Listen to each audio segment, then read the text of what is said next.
Hello students, welcome to Ritesh online classes YouTube channel.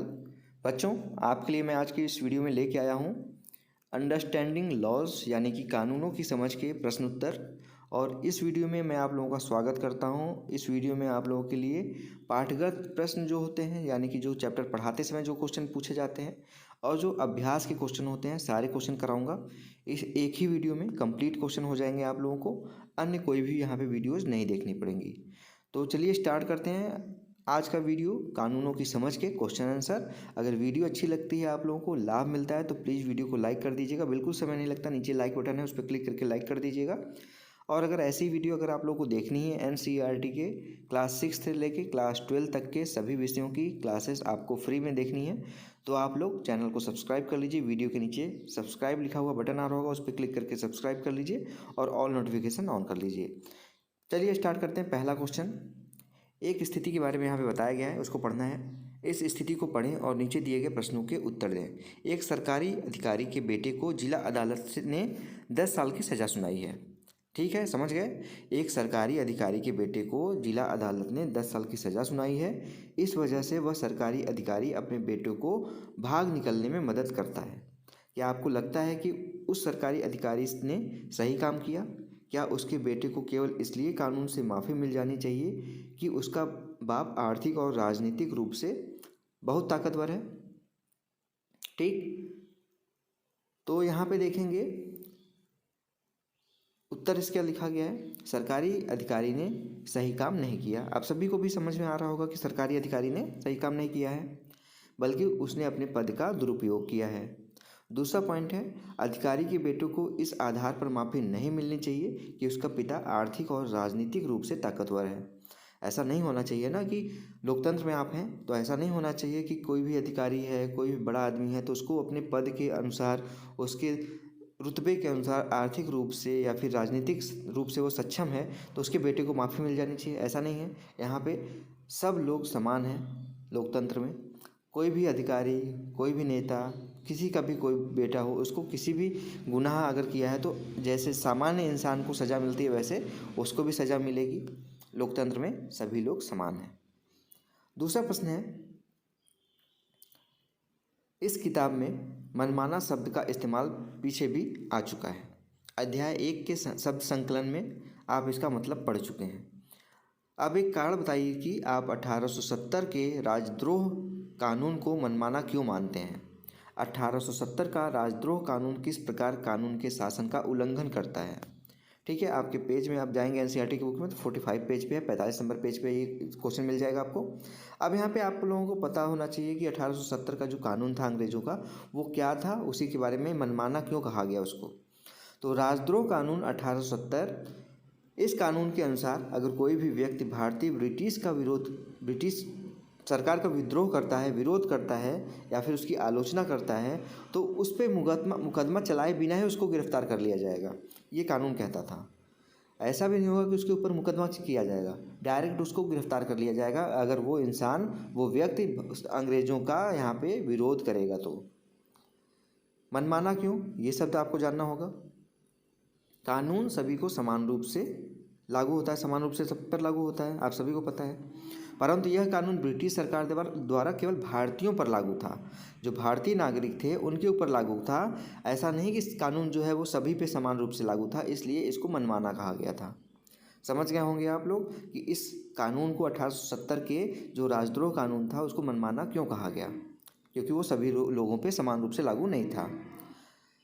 अगला यहाँ पे देखेंगे प्रश्न 1, देखिए अब यहाँ पे आता है, चित्र को देख के यहाँ पे आपको देखना है। घरेलू हिंसा से आप क्या समझते हैं? हिंसा की शिकार महिलाओं को नए कानून से कौन से 2 मुख्य अधिकार प्राप्त हुए? तो घरेलू हिंसा क्या होती है पहले तो ये समझना है आप लोगों को, और इस कानून से जो एक कानून बना तो यहाँ पे महिलाओं को क्या लाभ प्राप्त हुआ इसके बारे में भी बताना है। ठीक है, घरेलू हिंसा के बारे में देखते हैं पहले। जब परिवार का कोई पुरुष सदस्य, आमतौर पर पति, घर की किसी औरत, आमतौर पर उसकी वाइफ जो होती है, पत्नी होती है, के साथ मारपीट करता है, उसे चोट पहुंचाता है या फिर मारपीट अथवा चोट दोनों की धमकी देता है, औरत को यह नुकसान शारीरिक हो सकता है, मानसिक हो सकता है, भावनात्मक हो सकता है, उसका शोषण हो सकता है भावनात्मक, उसके कारण पहुँचाया जा सकता है चोट। तो यह शोषण मौखिक यौन या फिर आर्थिक भी हो सकता है। इसको क्या कहते हैं? इसको कहते हैं, यहाँ पे देखिए, यहाँ बताया गया आपको घरेलू हिंसा, जो आमतौर पे क्या देखने को मिलता है, पतियों द्वारा उनकी पत्नियों के ऊपर किया जाता है। नए कानून द्वारा महिलाओं को क्या क्या अधिकार प्राप्त हुए यहाँ पे? तो पहला अधिकार प्राप्त हुआ, यह कानून एक साझे मकान में रहने के महिलाओं के अधिकार को मान्यता देता है। यानी कि अगर झगड़ा हो गया तो वहाँ पे घरेलू हिंसा हो गई तो क्या करते थे, जो पति होते थे, पुरुष व्यक्ति होता था, वो महिलाओं को निकाल देते थे घर से। लेकिन इसके कानून के बनने के बाद अधिकार उसको, महिला को भी यहाँ पे मिल गया कि वो उस घर में रह सकती है, साझे घर में। दूसरा अधिकार उसको प्राप्त हुआ, किसी भी तरह की हिंसा के खिलाफ महिलाएं सुरक्षा का आदेश प्राप्त कर सकती हैं। यानी कि अगर उसको कोई भी डर लग रहा है, महिला को यहाँ पर उसका शोषण हुआ है, तो महिलाएं सुरक्षा का प्राप्त करने का आदेश प्राप्त कर सकती हैं। यानी कि कानून की तरफ से उनको सिक्योरिटी दी जा सकती है।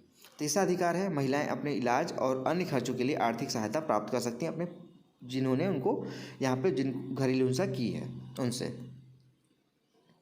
अगला प्रश्न देखिए, दूसरा प्रश्न है, क्या आप एक ऐसी प्रक्रिया बता सकते हैं जिसका इस्तेमाल इस कानून की ज़रूरत के बारे में लोगों को अवगत कराने के लिए किया गया हो? यानी कि ऐसे कोई तरीका जिससे आप लोगों को ये कानून का पता चला हो, प्रचार, ऐड, कहीं पे भी आपने देखा है इसको? तो यहाँ पे इसका आंसर देखिए दिखाया गया है, लोगों को अवगत कराने के तरीके कौन कौन से यहाँ पे इस्तेमाल किए गए हैं। जन सुनवाई के लिए कार्यक्रम आयोजित किए गए। दूसरा यहाँ पे तरीका अपनाया गया, कुछ संगठनों के साथ चर्चा की बैठक के बाद आयोजित की गई, यहाँ पे बैठकें आयोजित की गई कुछ संगठनों के साथ चर्चा के लिए।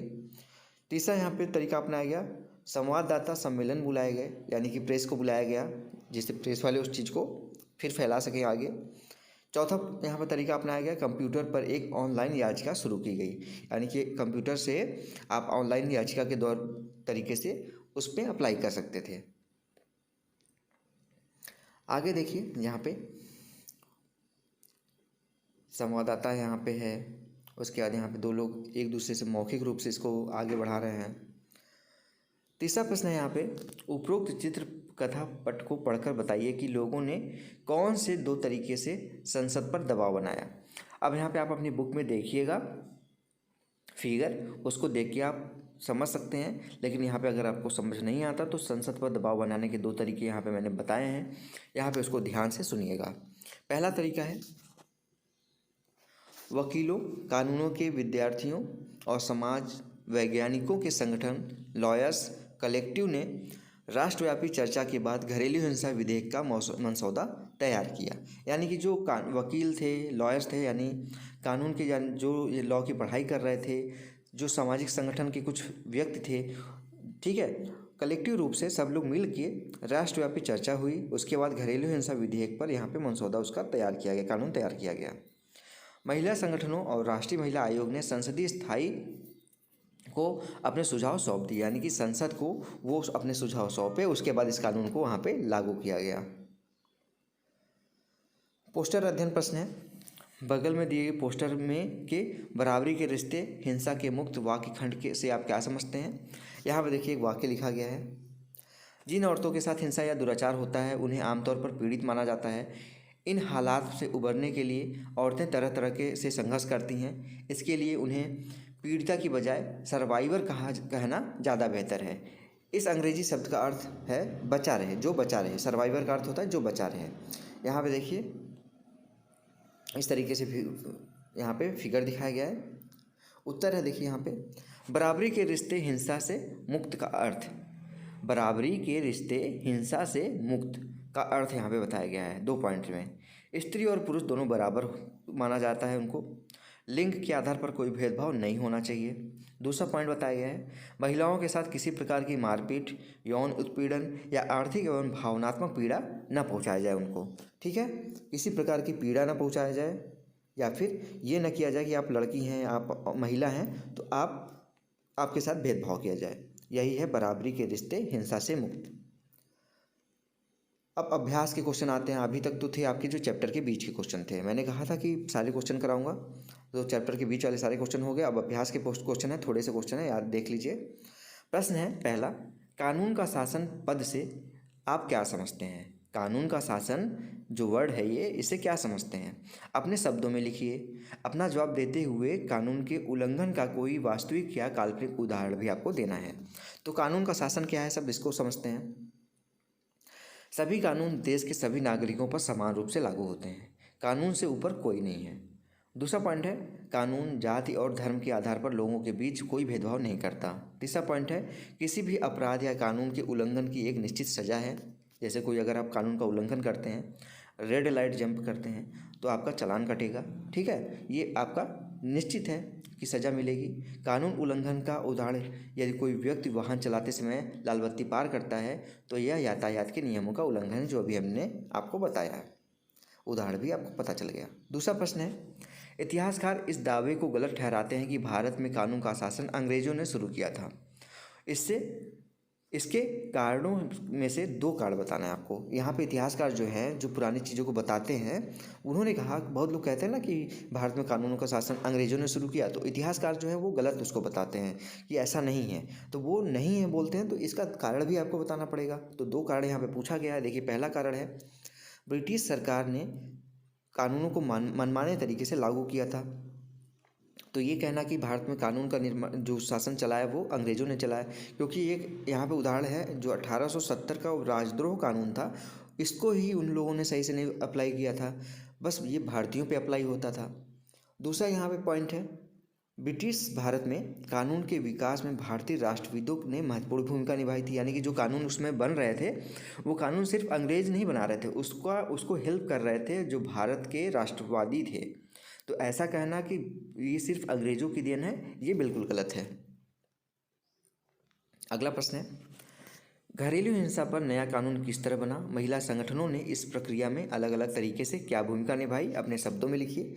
तो देखिए, यहाँ पे महिला संगठनों की भूमिका बताया गया है। पहला पॉइंट है, महिला संगठनों ने घरेलू हिंसा से पीड़ित महिलाओं की शिकायतों पर उस पर विचार किया, शिकायतें सुनी और उस पर विचार किया। दूसरा पॉइंट है, महिला संगठनों ने जन सुनवाई के दौरान इस प्रकार की हिंसा से निपटने के लिए नए कानून की जरूरत को महसूस किया। तीसरा पॉइंट महिला संगठनों के बारे में है, महिला संगठनों ने विचार विमर्श के लिए अलग अलग संस्थाओं के साथ बैठक की। चौथा पॉइंट है, घरेलू हिंसा से निपटने के लिए 2002 में संसद में पेश विधेयक को महिला संगठनों ने नामंजूर कर दिया और संसदीय स्थायी समिति को अपने सुझाव दिए। यानी कि 2002 में जब ये पेश किया गया था विधेयक, तो महिला संगठनों ने उसको नामंजूर कर दिया था। उसके बाद क्या किया था, उस सुझाव को अपने स्थायी समिति को दिया था। पांचवा पॉइंट है, 2005 में संसद के सामने नया विधेयक पेश किया गया और संसद की मंजूरी के बाद 2006 में घरेलू हिंसा महिला सुरक्षा कानून लागू कर दिया गया। चौथा क्वेश्चन है, अपने शब्दों में लिखिए कि इस अध्याय में आए निम्नलिखित वाक्य 44 और 45 पृष्ठ पे आप क्या समझते हैं। यहाँ पे वाक्य है, देखिए, ये अपनी बातों को मनवाने के लिए उन्होंने संघर्ष करना शुरू कर दिया। यह समानता का संघर्ष था। उनके लिए कानून का मतलब ऐसे नियम नहीं थे जिनका पालन करना उनकी मजबूरी हो। वे कानून को उससे अलग ऐसी व्यवस्था के रूप में देखना चाहते थे जो न्याय के विचार पर आधारित हो। ठीक है, यहाँ पे एक वाक्य लिखा गया है, इस वाक्य को आपको पढ़ना है कि वो जो कानून बना था वो मजबूरी न होकर सभी एक व्यवस्था के रूप में हो, जो सभी को यहाँ पे सभी के लिए विचार करे। उत्तर यहाँ पे देखिए लिखा गया है, ब्रिटिश भारत में औपनिवेशिक सरकार ने बहुत से ऐसे कानून लागू किए जो भेदभाव पर आधारित थे। यह कानून का शासन नहीं था। दूसरा पॉइंट है, राष्ट्रवादियों ने अपनी बातों को मनवाने के लिए संघर्ष शुरू किया।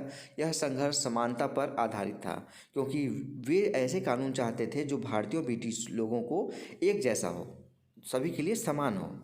तीसरा यहाँ पे पॉइंट है, राष्ट्रवादियों के लिए कानून का मतलब ऐसे नियम नहीं थे जिसका पालन करना उनको मजबूरी हो। ठीक है। चौथा पॉइंट है, राष्ट्रवादी तो ऐसा कानून चाहते थे जो न्याय के विचार पर आधारित हो, जो न्याय करे, सिर्फ मजबूरी ना हो, वो न्याय करे, ऐसा चाहते थे। तो ये था दोस्तों आज का यहाँ पे आप लोगों के लिए क्वेश्चन आंसर की वीडियो। आशा करता हूँ आप लोगों को वीडियो अच्छी लगी होगी, सारे क्वेश्चन समझ में आए होंगे आप लोगों को। एक एक क्वेश्चन मैंने यहाँ पे डिटेल में समझाया है। अगर समझ में आए हो सारे क्वेश्चन तो प्लीज़ इस वीडियो को लाइक कर दीजिएगा। और अगर ऐसी वीडियो अगर आप लोगों को डेली बेसिस पे देखना है तो Ritesh online classes YouTube channel को सब्सक्राइब कर लीजिए। मैं गारंटी देता हूँ कि मैं आप लोगों के लिए डेली बेसिस पे NCERT की क्लासेस बिल्कुल फ्री में प्रोवाइड करता रहूँगा। तो स्टूडेंट्स, मिलते हैं नेक्स्ट वीडियो में, तब तक के लिए आप सभी का बहुत बहुत धन्यवाद। जय हिंद, वंदे मातरम।